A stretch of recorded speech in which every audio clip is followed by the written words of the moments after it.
We are back. Dynasty Decisions, episode 83. It's been a minute since we did one of these videos, probably over a month or close to a month at this point in time. So we have a lot of submissions piled up. If you guys submitted a team before the draft and you've now had your rookie draft and you want to resubmit your team, as always, our Mother Flocker tier members, our Flocker tier members get to skip the line. So if you want your team broken down ASAP, I suggest, obviously checking out flockfantasy.com, getting our rankings, getting our rookie rankings, dynasty rankings, and of course, you'll also get first priority submissions on Dynasty Decisions. But in these videos, you guys know what we do around here. We break down, your rookie draft, how you spent your picks, how you should spend your picks. Are you rebuilding? Are you contending? What are some of the trades that you've made in recent months? So we break down everything Dynasty Fantasy Football here. You guys submit your teams, and it's a lot of fun. So if you enjoy this video at any point, you know what to do. Leave a like, subscribe to the channel if you're new, comment any of your thoughts down below. But Danny, how you doing? Doing well. And yeah, I mean, did you guys miss us? Obviously, you guys show a lot of support for the series, and we love making these type of videos. So don't worry. NFL draft is gone now. We're right in the midst of the Dynasty offseason. We'll be getting these guys out really consistently over the course of, the next few months or so. Yeah, we had to rip through our rankings and, sleepers and all that kind of stuff before we could get down to the nitty gritty with helping you guys. So we're going to get right into this, not waste any more time. Let's hit the intro.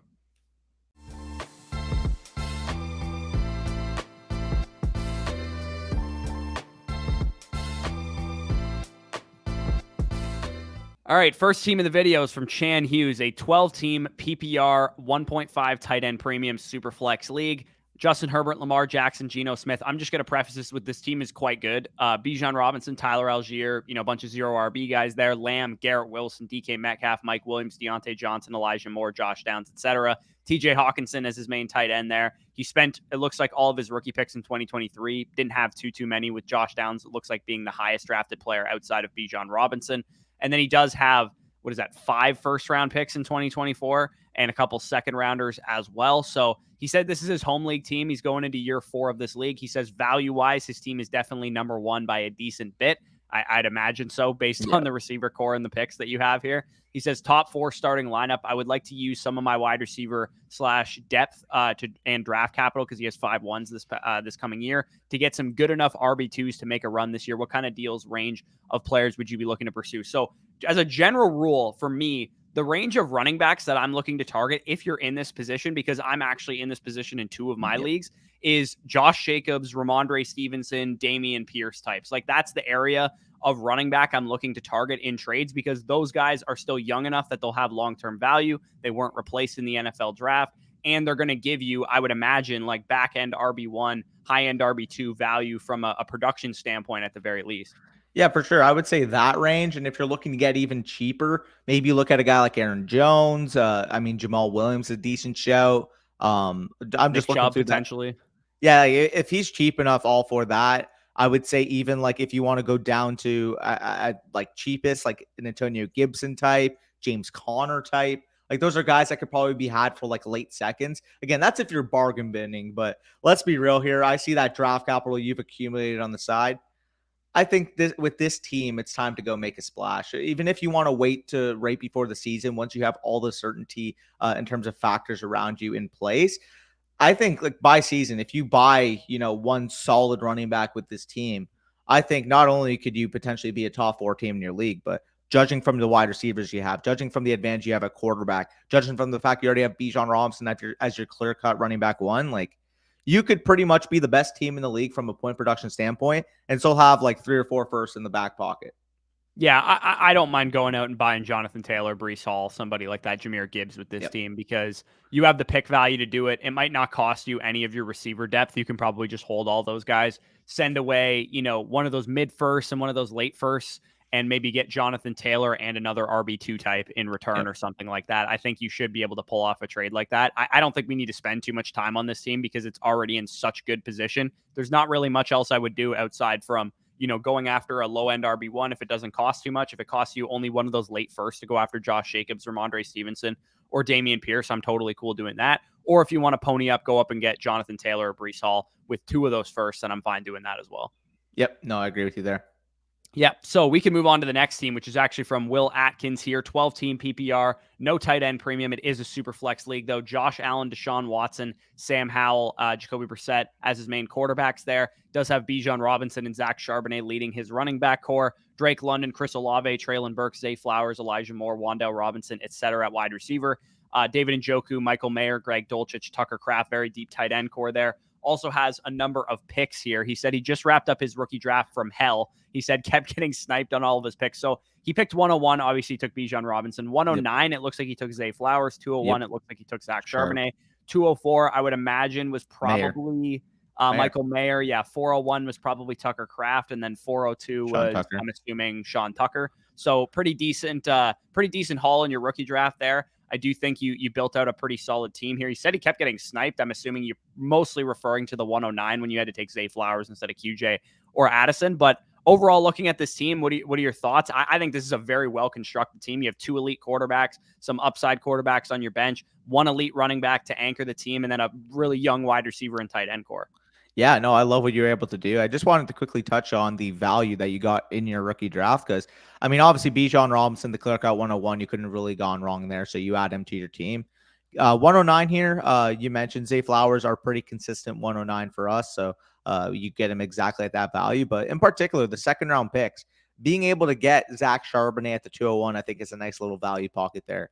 Being able to get Michael Mayer at the 204, like I get it. This isn't a tight end premium league, I believe. You didn't mention that. So I don't believe it's a tight end premium. And even in a non-tight end premium, getting a player of the prospect profile that Michael Mayer was, guy who was drafted in the top 35 of the draft, drafted into a situation where he can command a lot of volume right off the bat, which is what his profile would indicate from college over there in Las Vegas. I absolutely love the pick. You're able to get him at the 204. Yeah, you had a really nice tight end room, but like we echo on this channel all the time, does not matter what your needs are when you're in a rookie draft.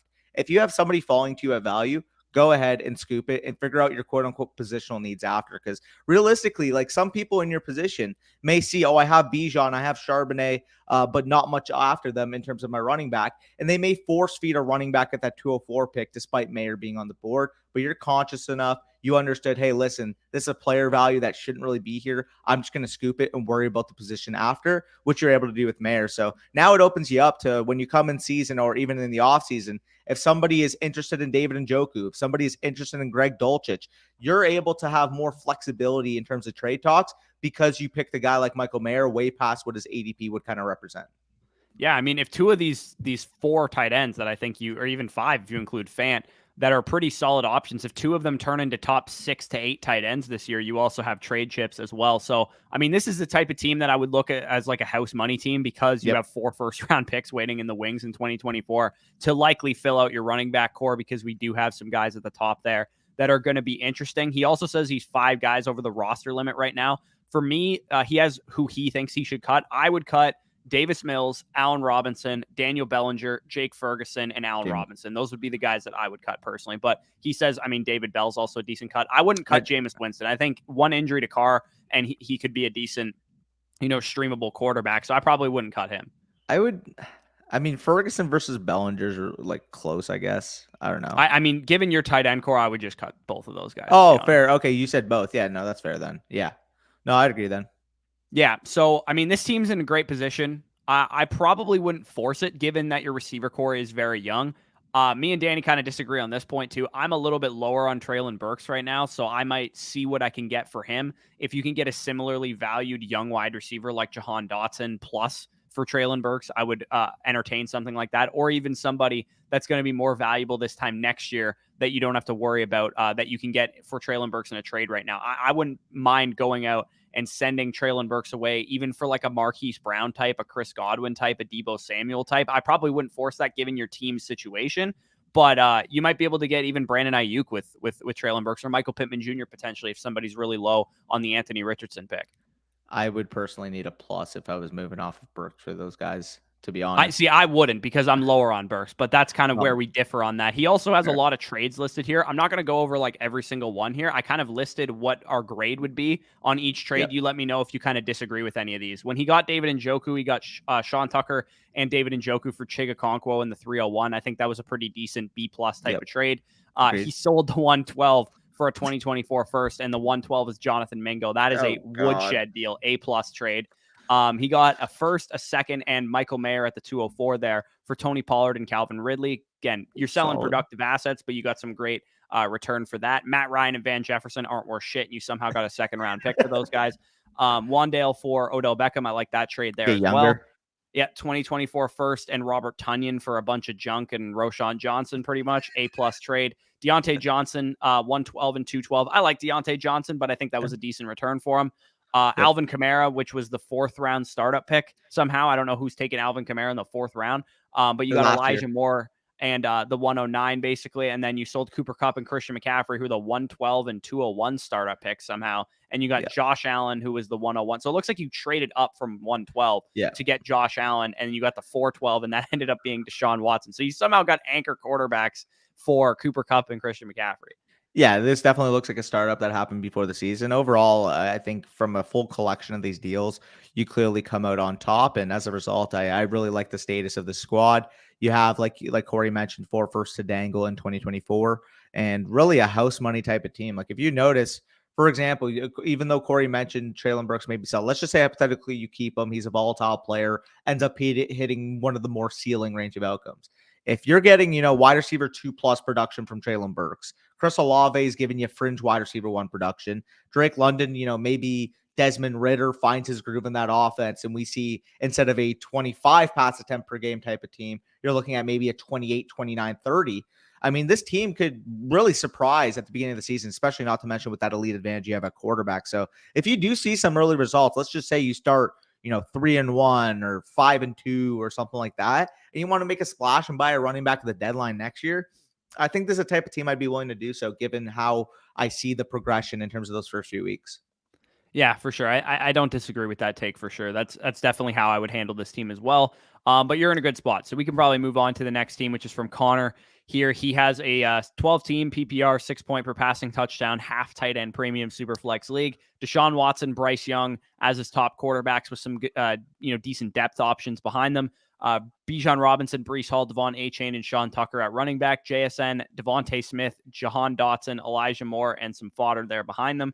And then Kyle Pitts, Sam Laporta as his top tight ends. It looks like, based on where he spent his picks, he has them all listed here where he spent every pick. So that definitely kind of adds up. I think you got, just looking at his rookie draft value, getting Bryce Young at 103 is a good value. Devon Achane at 201 is pretty solid. JSN 104 is a little high for me on JSN. I probably would have tried to trade down, but I understand maybe some people are just not a fan of the Houston Texans landing spot for CJ Stroud. I have seen it a lot more common that people are not valuing CJ Stroud on the same level as Anthony Richardson and Bryce Young because of the Houston Texans landing spot. So I'm not going to knock you too much for that one.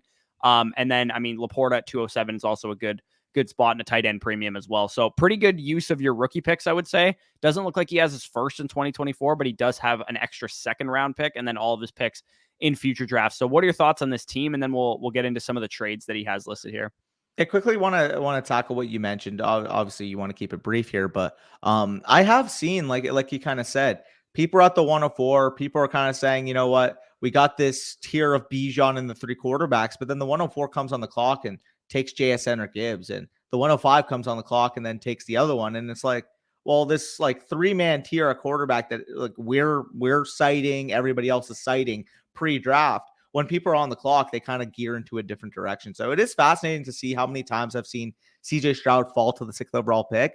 Personally, given your team, because outside of Deshaun and Bryce Young, you don't really have much else at the quarterback position. Yeah, maybe Zach Wilson gets traded somewhere, finds his groove. Yeah, maybe Sam Darnold, Trey Lance gets traded. Brock Purdy's not ready to start. Maybe you have a quarterback 3, but realistically, given your team, I personally would have taken CJ Stroud at the 104, had that 3 stack of quarterback. And then if anything actually happened as, Sam Darnold, like I said, or Zach Wilson, or, fucking Marcus Mariota, for crying out loud, like at least that's like a little bit of upside that you can trade off your roster in season rather than having to depend on them. So that's my little gripe with it. But overall, I do think given the assets that you had, 101, you got Bijan. 103, you got Bryce Young. JSN at the 104. You're able to smash out the core of your team, the core of your your overall dynasty roster. And then not to mention in terms of the second round, getting Devon A-Chain there gives you some upside at the running back position. I believe, yeah, 207 you ended up spending on Sam Laporta. So overall, in terms of the actual rookie draft, aside from having a little bit of a difference in philosophy with the JSN pick, I think he came out with a really nice haul.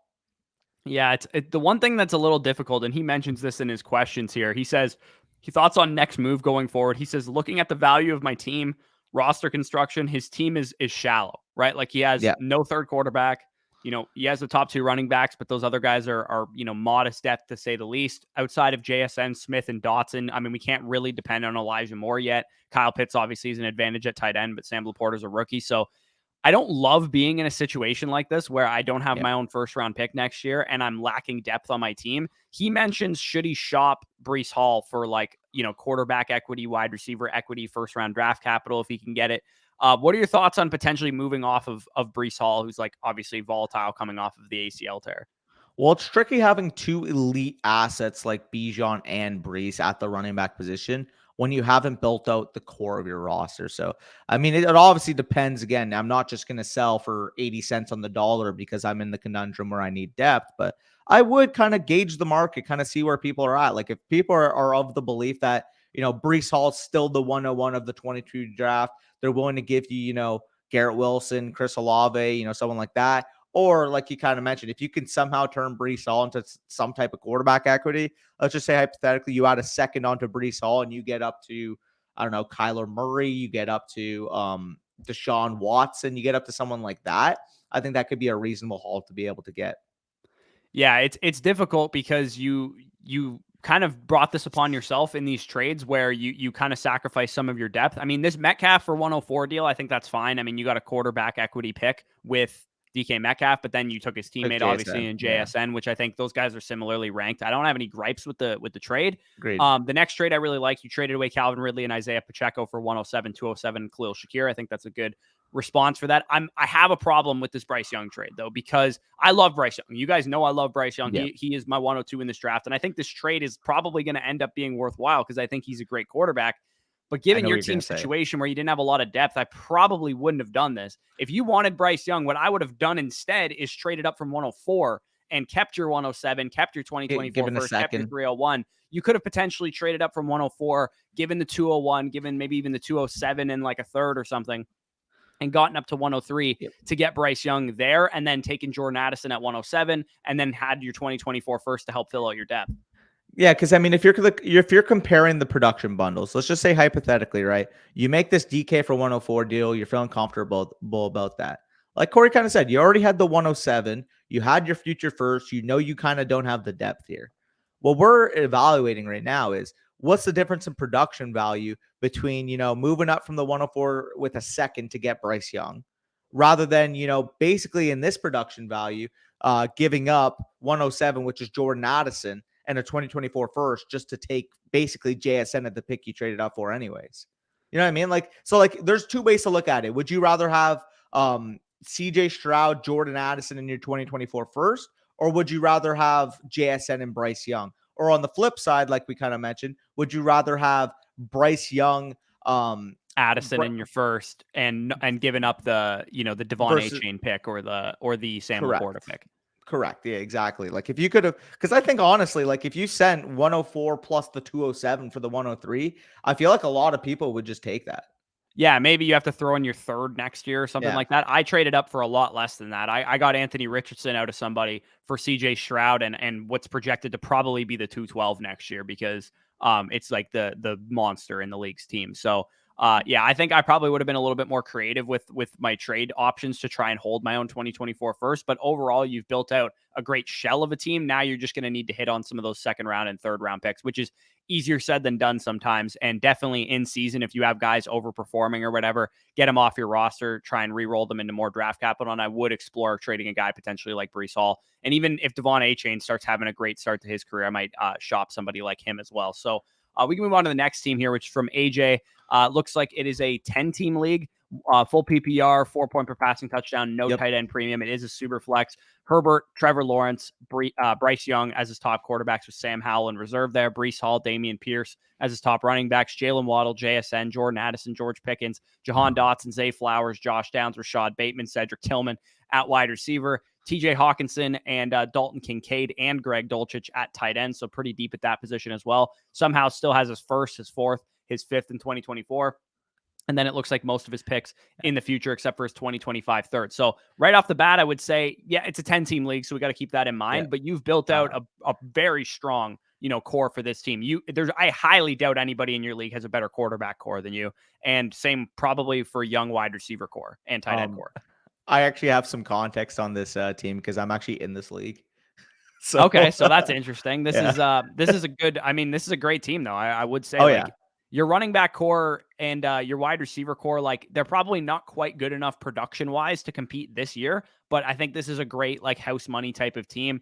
And because it's a house money type of team, Dameon Pierce is somebody that if he's having a great season, I would probably look to shop because you can get first round. Like, and not that I think Dameon Pierce like this automatic sell if he's producing, but he is still a volatile fourth round running back, and they could replace him in next year's draft just because he didn't get replaced in this year's draft. So even though I don't mind buying him for like contenders, I think if you're in a house money type of situation, he'd be the type of asset that I would look to shop if he's producing well. Yeah, no, I would agree with that. Obviously I can't really give, too much, but I'll do what I can because obviously I have some bias in this league, especially because in one of the trades, I was the other side. So I'm not going to mention which trade yet, but I'll let you try to take a stab at it. Yeah. Okay. So it looks like he made all these trades. I mean, he has the dates listed as May 1st. I don't know if he actually made all these trades on the same day, but he sent away Kyle Pitts. And I know AJ's a Falcons fan, so that couldn't have been easy. J.K. Dobbins and a 2025 second for Bryce Young, Greg Dulcich in the 203. I think that's like honestly a pretty good price to pay to get up to Bryce Young. J.K. Dobbins, the volatile running back. You still got a second rounder, so that cancels out. Honestly, even more so than the 2025 second because it's the 203. And then Greg Dulcich, still a pretty solid young tight end there. So I actually really like your side of that trade. Marquise Brown and Josh Jacobs, you sent away for Jalen Waddle and a 2025 second. I think, Waddle is definitely worth more than those guys. And you also recoup that second by the looks of it. Or this is the one that you traded away. I'm not exactly sure. No. But I think that's a great move there. And then I think this might be the deal that Danny was in this last one. No. But DK Metcalf, you were in the Marquise Brown deal? No. No? Oh, you were the Dobbins deal. Yeah, we were Kyle Pitts Dobbins. Okay. I personally like his side of that trade better. For context in that league, obviously not about my team, about AJ's in this video, but me and Flett had the 101, the 103, and all we needed on our team basically was a running backs and tight ends. So we took Bijan at the 101. We traded the 103 to someone who needed a quarterback. I didn't even think AJ really needed a quarterback, but he came up. He got Bryce Young, good value there. We just wanted the elite tight end, and we ended up getting Dobbins, who helps our running back needs. So overall, yeah, like face value, I would agree. I'd probably lean AJ's side if we were doing it from a startup. But given the context of the teams, I'm actually really happy with the haul. Fair enough. And then the last trade he has here, he sent away DK Metcalf in the 203, which became Will Levis, which is, pretty good value on Will Levis, I will say. 107, Jordan Addison, 110, Zay Flowers, and 210, Josh Downs. I like all three of those receivers quite a bit. So I actually just really like the return that you got there. For me, Addison and Metcalf isn't a huge difference, and the difference would be made up between the difference of Zay Flowers and Will Levis for me. And then you basically pocket a free Josh Downs out of this trade. So he said, this team is post-draft, according to Keep Trade Cut, the number one team on players only, number two on players and picks. He said he wants to move Bateman off. Not sure of his value currently. The main thing he feels like he's lacking is star power, but not sure if it's needed. I mean, you have star power at quarterback. I think some people who play traditional redraft leagues a lot forget that star power can come at quarterback. And Lawrence and Herbert are star power. And I believe Bryce Young will be star power eventually as well. Plus, you have Breece Hall, who's star power at running back, Jalen Waddle, who's star power at wide receiver. A lot of upside for star power at wide receiver with those young guys. And TJ Hawkinson, he's borderline there at tight end as well. So I think this is a really good team. You're well set up for the future. The only thing I would really do going forward is maybe see what you can get for Dameon Pierce midseason. But the other side of the coin is also true. If you get to the season, your team is performing at a high level. JSN's like a breakout rookie. Jordan Addison's a breakout rookie. You might be able to actually compete this year, depending on where your team is at. So this is kind of just like a wait and see at the midpoint of the season or whatever. So well set up there, AJ. Definitely. He submitted a couple teams. I went over this one. The other team he submitted were actually both in the league. It was the Tone Setters League that he submitted his team from. So definitely in a good spot there. Before we get into the next team, of course, we need to hear a word from our sponsors over at Aura, and you guys will be hearing that message right now. All right, fellas, I am proud to introduce our new sponsor, Aura. Aura is an easy-to-use app that includes everything families need to protect their identities, to protect their money, to protect their passwords, their devices, and more. Anybody can find anything on the internet nowadays, including your full legal name, your personal email, your home address, your phone number, and even some information about your relatives. I know if I Google my name, along with all the fantasy football stuff comes stuff with my parents, where people work, even stuff relating to my late grandfather. It feels like an invasion of privacy, if I'm being honest, and this information is accessible to, the public because of data brokers who profit from selling your information to robocallers, telemarketers, spammers, anybody else that wants to learn more about you. I'm sure you guys have gotten spam texts before, same kind of idea. What Aura does is they identify these data brokers, they opt out of these junk mail and telemarketing lists on your behalf, and you can use my link aura.com/fantasy stock exchange for 2 weeks to see how many data brokers are sharing your information. Aura's app also features a VPN, a password manager, real-time credit and identity theft monitoring, including 24-hour US-based call centers if you have any issues, internet parental controls, and it protects your devices from malware. Aura is basically every internet safety tool that you'll ever need, all inside one app. It's really easy to set up and everything that you're ever going to need to stay safe on the internet. You don't need to download 7 apps to get a VPN, to get parental controls, antivirus protection. It is all located for one price. So go to aura.com/fantasy stock exchange to start your free 2-week trial. Also linked down below in the description, or you can scan the QR code, and we're back to the video.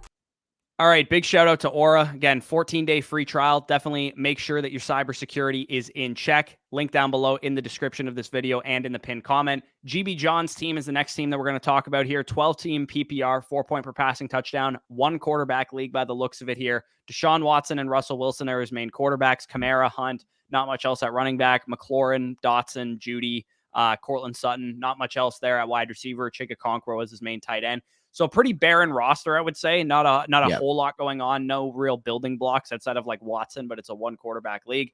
102, 105, 110, 112, 207, 208, 302, 412 in this year's class. And then it looks like an extra first next year and then 2 extra seconds and an extra third in 2024.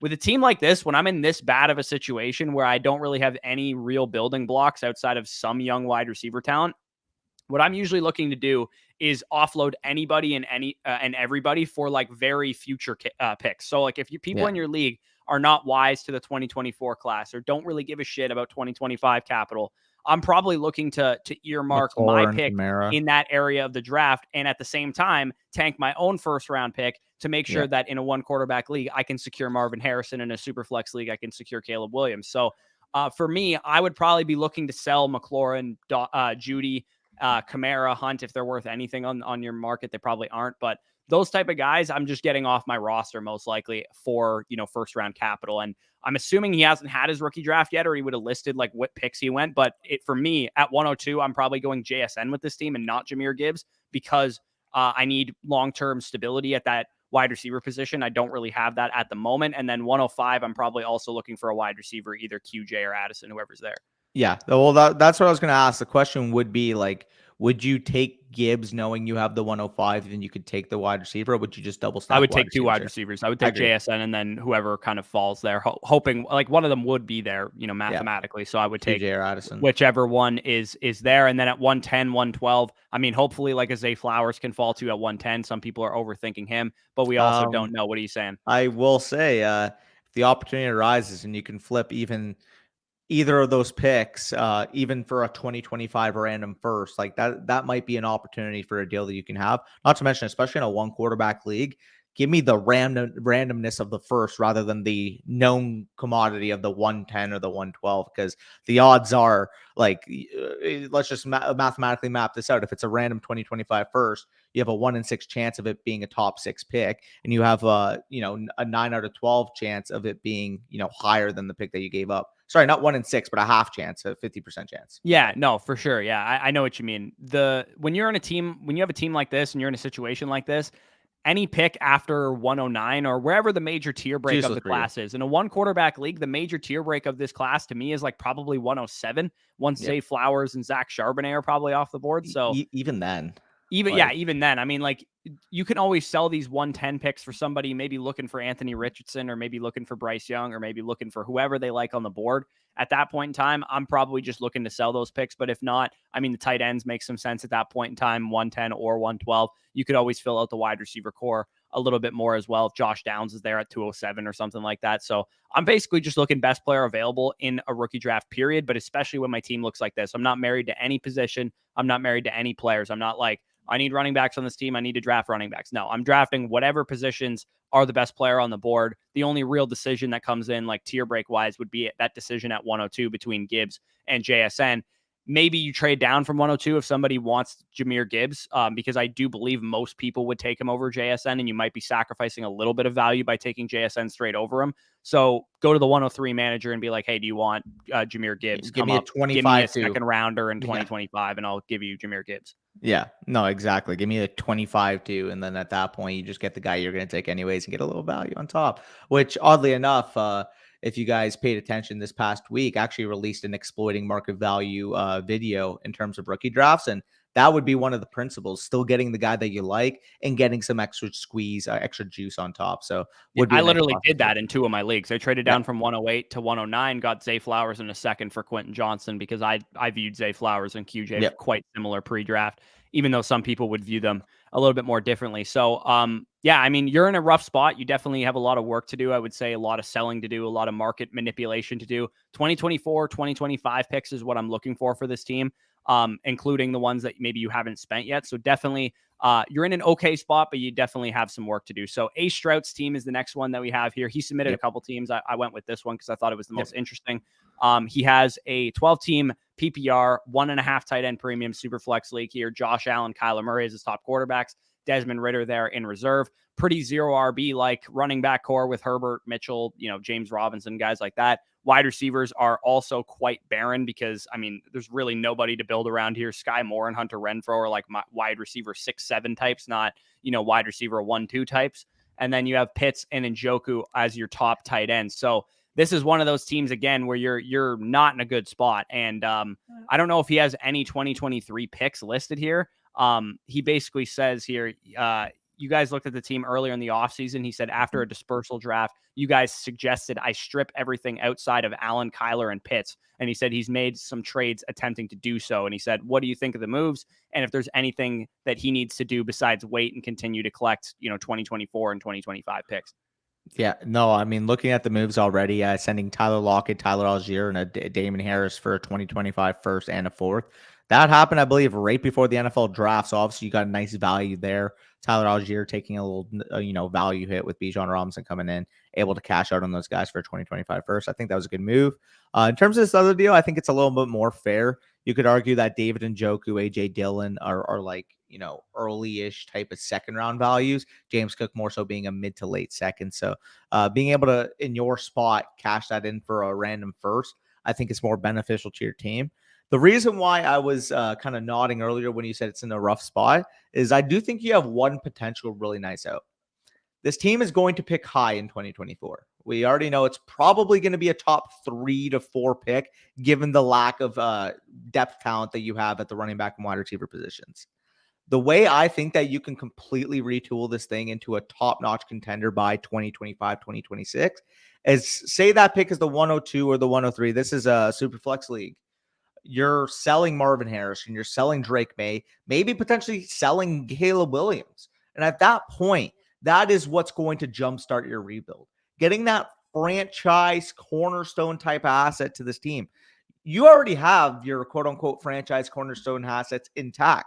You have Allen, you have Murray, you have Kyle Pitts, you have your main like franchise guys to the point where I kind of look and I see who's willing to overpay for Marvin Harrison, who's willing to overpay for Caleb Williams, who's willing to overpay for Drake May. And at that point, I mean, given the assets, given the hype around some of those guys, I think you should be able to catch out for probably 3+ first. Like if Bijan Robinson was getting 3+ first from some leagues, I'm sure Caleb Williams, I'm sure Drake May, I'm sure Marvin Harrison might be pushing 3 or 4 first if you were to put them on the open market. And at that point, I feel like adding that type of volume, building out your running back and wide receiver positions, since you already have the quote unquote, what's the term what tight ends and quarterbacks are called? The single positions? The onesies, the onesies, like yeah. right here. Yeah, you have those already set. You just need to build out your running back and wide receivers, which oddly for you are usually the strengths of a lot of draft classes. So I think you're in a good spot, like if you're able to do that.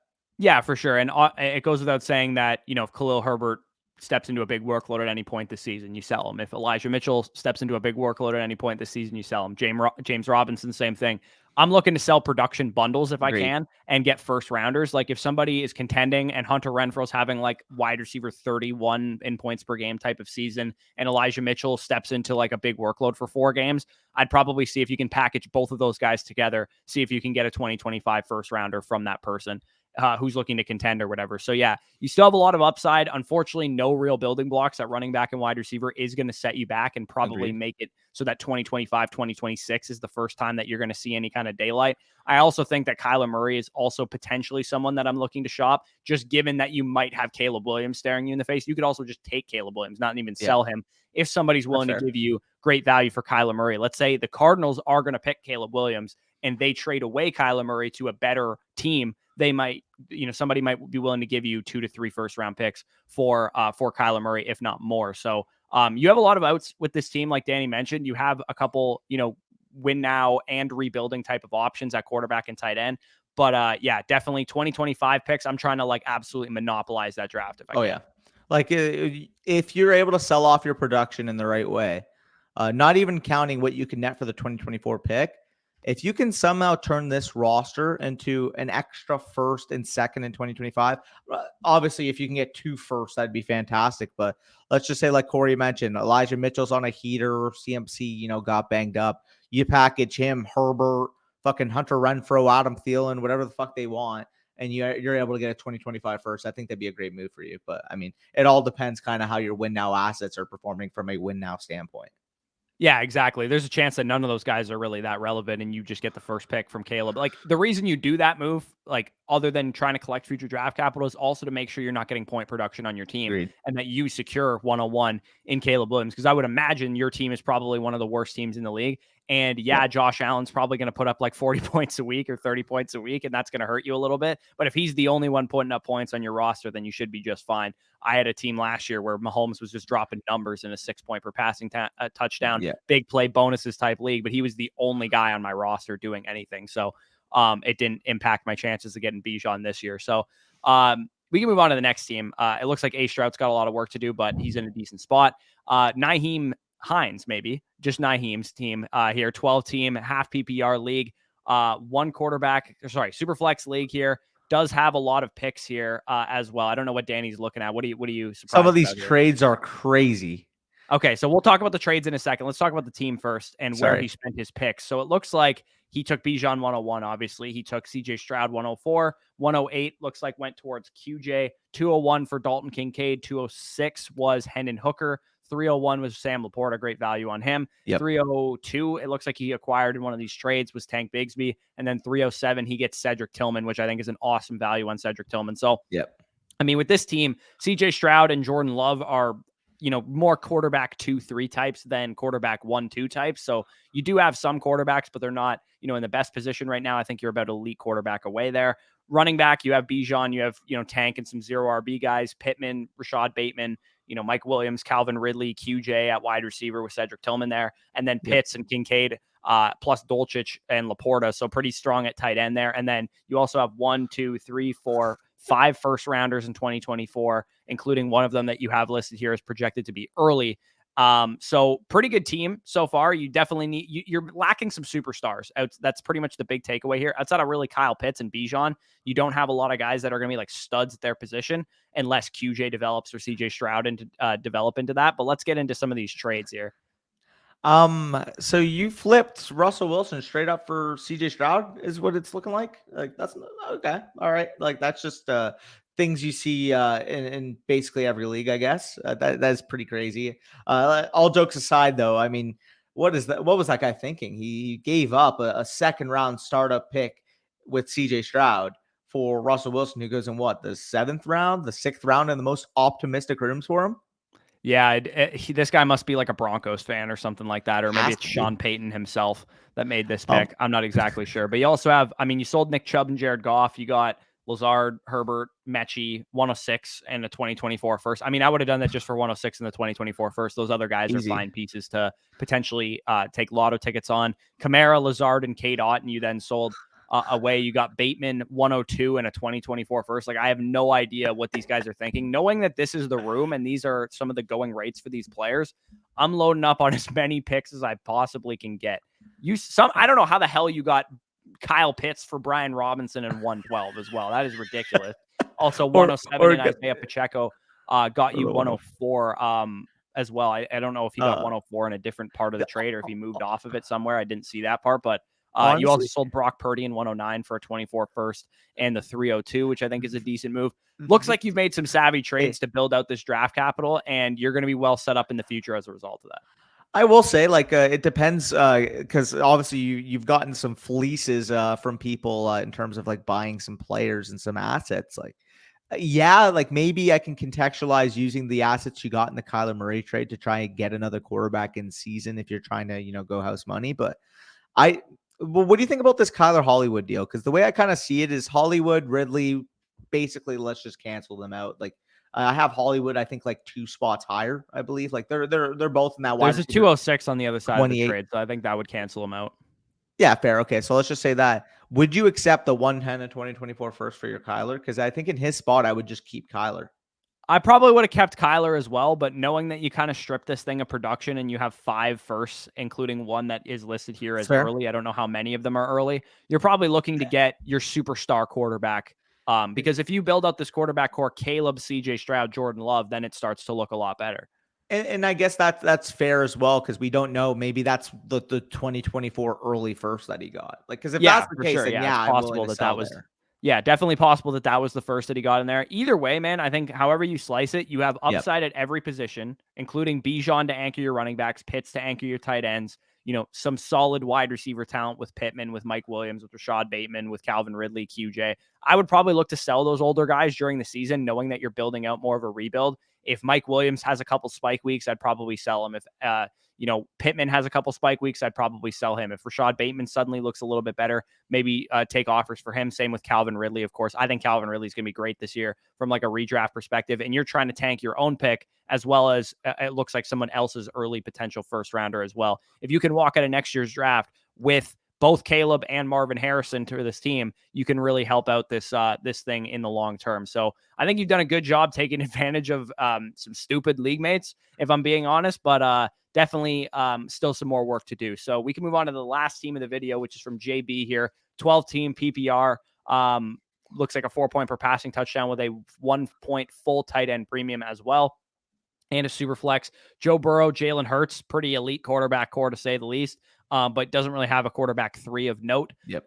Kenneth Walker, Rashad White, Javonte Williams, and some other guys there at running back. Chris Olave, Christian Watson, Gabe Davis, Nico Collins at wide receiver. And then not much going on at tight end outside of Juwan Johnson. He does have one main question is basically where to spend his rookie picks right now. So he has listed here 108, 109, 204, 210, 304. So I believe he already had his rookie draft because he submitted this team about a week ago. But let's, kind of just give advice as if he didn't have his rookie draft yet. So at 108 and 109, I mean, it's pretty clear just like what you're going to be looking at on the board at that point in time, because consensus is probably more so than I can remember. You're getting the same players at 108 and 109 across like 90% of rookie drafts. For me, it would be whatever one of Jordan Addison, Quentin Johnson falls to 108, and then probably Zay Flowers at 109. Unless one of those two fell to 109. Yeah, unless but like you're not. I yeah, haven't seen many drafts where like CJ Stroud's fallen to 108 or no, anybody else like that. It's pretty chalk most of the time from 101 to 109 to 110 area. So I think those are the best available players. And I would say, given your team needs as well, that's definitely the direction I would go because you don't really agreed. have that much going on at wide receiver outside of Olave and Watson. At 204, given that this is a 2-point tight end premium, if Mayer or Tight end. Kincaid is there, it's an absolute smash. And even Laporta, I think, is an I was absolute just gonna smash there say. at 204. I was gonna say, like, if Laporta falls at the 204, I think you have to consider him there. 210. I mean, we're looking at your running back dart throws, your Tank Bigsby, your fucking Chase Brown, your Josh maybe Downs falls if routinely to he that pick falls, a lot of yeah. the time too. Yeah, like if he falls, obviously you scoop that value. And in terms of the 304, honestly, just take your favorite sleeper running back at that point. And I'm sure Corey is going to have you covered on that front. Yeah, I mean, I also don't hate taking another tight end with that pick Yeah, too. fair. If you want to go with a Schoonmaker, if you want to go with Tucker Kraft, if you want to go maybe even Darnell Washington, if you really like him, there's a number of guys in a 2-point tight end premium. You got to elevate the tight end position a little bit. I think any of the top 2 tight ends are an absolute steal at 204, and Sam Laporta is that's where he should be going. So those guys, that pick I would earmark for a tight end no matter what, and then 210. I also think is a decent tight end pick as well. If you had, 304, is a decent tight end pick as well. And then he also has an extra first in 2024. This is the type of team where you have your 2 anchor quarterbacks that are obviously going to score a lot of points for you, which is going to hurt your own first a little bit. But at the same time, you have a lot of flexibility to move off of players midseason if Rachaad White's having a breakout year. Kenneth Walker looks exactly like he did his rookie season, and Zach Charbonnet is a non-factor. Whatever the case is, I'm probably looking to try and build out this team to start competing in 2024. And that's going to involve spending my rookie picks on, longevity positions like wide receiver and tight end. And then maybe, Yep. Given that you have Javonte coming off an ACL tear, like you're probably not going to be able to compete even in a 99th percentile range of outcomes this year. So I'm just building out a long-term thing for this. Yeah, I agree with that. You pretty much covered exactly what I wanted to get into. And I think we can wrap this up. Yeah, for sure. The last thing I will say is that 204, because you don't have a quarterback 3, I don't hate if Mayer and Kincaid go early, like if they go 110, 111, and Levis is there at 112. If you wanted to move up slightly from 204 to 112 to get Levis or 201 or something like that, because you don't have a quarterback 3 on this roster. And Levis, I think, is a great quarterback 3 for this team because he has a lot of upside in the long term, and you don't really need a starter right now. So that's the last move that I would make. But I think we can wrap this thing up. Again, shout out to Aura for sponsoring this video. Go check out the link in the description. Link down below in the pinned comment as well. If you want access to first priority dynasty decisions, get your team covered, broken down. We'll break down your entire rookie draft or tell you what to do in your rookie draft if you haven't had it yet. We'll break down all your trades. We'll break down everything that you need to know, and you can get access to that by signing up on Flock Fantasy using the promo code FSE. You have to use our promo code to get first priority on dynasty decisions. And of course, once you do that, go down to the Google form link down below in the description and fill that out. Submit proof that you're a Flock Fantasy subscriber. Submit your team via the Google form, and we will get you on as soon as possible. We definitely want to run another one of these videos this week. Probably 2 potentially if we get a number of submissions. So keep them firing, keep them going. And like I said at the beginning of the video, if you submitted your team like April 10th or something like that, and you are a site subscriber, just resubmit your team with any updates that you have if you've had your rookie draft, whatever the case is, and we will cover it for sure there. So definitely appreciate you guys sticking around to the end. If you made it here, leave a like if you did, subscribe to the channel if you're new around here, comment down below any of your thoughts. But with that being said, peace out, and we'll talk to you soon.